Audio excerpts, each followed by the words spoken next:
This is the Lone Creator YouTube. We hope this video helps. You start by opening the Google Doc you intend to send. Make sure you own or have editing rights, otherwise change permissions.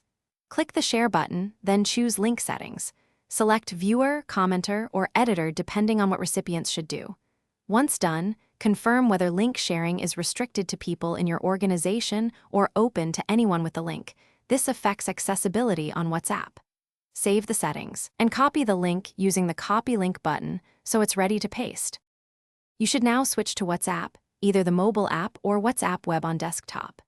Choose the contact or group where you want to share the document. Selecting the correct chat avoids accidental sharing. Paste the copied Google Docs link into the message field and add a brief message explaining access level, viewer, commenter, or editor, so recipients know what they can do.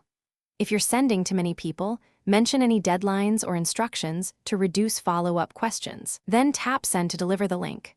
Once sent, you should confirm at least one recipient can open the document.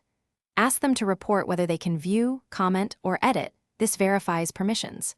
If someone reports access denied, return to the doc share settings and switch to anyone with the link, then copy and resend.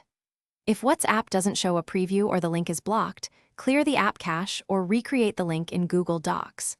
That usually fixes preview or permission mismatches. If not, adjust recipient emails directly.